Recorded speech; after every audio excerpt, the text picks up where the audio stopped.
Ils ont servi l'Agence nationale de développement rural, ANADER, pendant de nombreuses années et ont fait valoir leur droit à la retraite en 2022. Ces retraités au nombre de 18 sont honorés par leur employeur, représenté par le président du conseil d'administration, Coulibaly Adama, qui leur remet un diplôme d'honneur, un trophée, une enveloppe et un business plan pour la mise en œuvre d'une activité génératrice de revenus. Nous, les retraités de 2022, sommes en vie, en santé et nous jouissons de notre retraite avec les projets que nous avons identifiés nous-mêmes et que monsieur le directeur régional Sud a fait élaborer des business plans pour nous et qui seront certainement financés. Nous sommes comblés. Aujourd'hui, c'est une joie immense qui nous anime.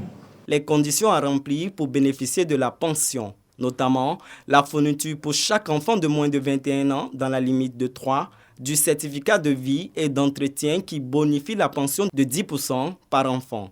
L'employeur dispose de 6 mois après la retraite pour déposer le dossier. Passé ce délai, la date de jouissance de la pension est reportée au mois de janvier de l'année suivante.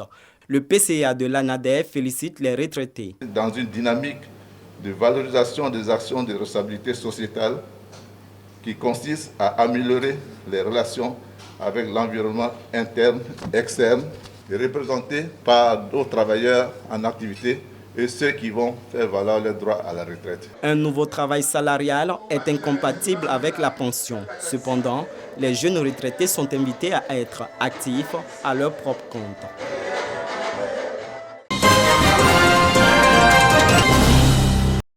Voici une année maintenant que la mosquée résidentielle de Toumoudi abrite la grande prière du vendredi, cela grâce à la rénovation dont elle a fait l'objet en 2022.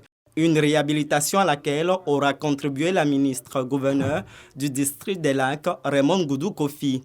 Elle est donc venue se joindre aux fidèles de la communauté pour commémorer l'événement. Je réitère mes remerciements au nom des imams et au nom de la communauté musulmane à Madame.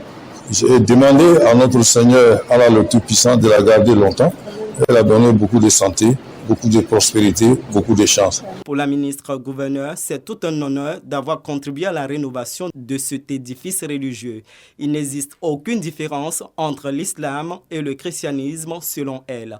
Ce n'est que l'amour et le vivre ensemble qui priment. Donc beaucoup de plaisir que j'ai reçu cette invitation à appuyer la construction de cette mosquée, à l'achever, parce que je me suis sentie intégrée fortement dans la communauté. Vous savez, on a un seul Dieu, je le dis toujours. Je pense que vivre ensemble, c'est cela. Au thème de la rencontre, des prières ont été formulées pour la paix et la stabilité en Côte d'Ivoire.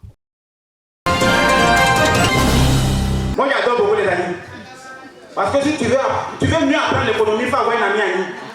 Et tellement que nous, on apprend bien l'économie, on nous traite d'avare. Les amis, laissez-moi vous dire, tout ce que les gens racontent sur nous, tout ce que les gens disent sur nous, c'est vrai. Procurer des fous rires à travers des blagues et des mimiques originales.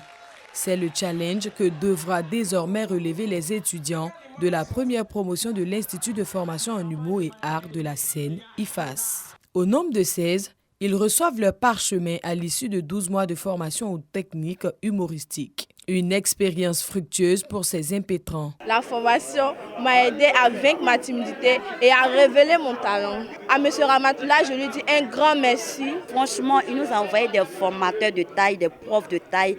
Ils nous ont formés. On a pris tout notre temps, on n'était pas pressés. On va les faire rire. Donc, quand ça prêtait, en venant dans nos prestations, donc on envoyait les mouchoirs. Ça va les aider beaucoup.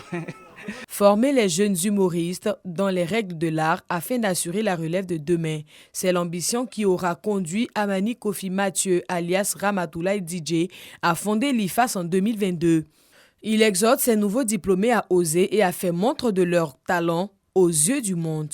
Avec ce diplôme-là, tous les festivals qui vont se tenir à Abidjan, hors d'Abidjan, ils pourront se présenter en disant que je suis de l'école de Ramatoulaye. Ça ouvre des portes. Puis de continuer à vraiment travailler pour se perfectionner, pour aller encore de l'avant. Et je vous souhaite à cette promotion-là que vous continuez ce que vous avez commencé avec passion et que vous priez. La première promotion des diplômés de l'IFAS est baptisée du nom de la ministre d'État, ministre des Affaires étrangères, Kandia Kamara, marraine de la promotion. Les inscriptions pour intégrer la deuxième promotion sont ouvertes et se poursuivent jusqu'à fin janvier 2023.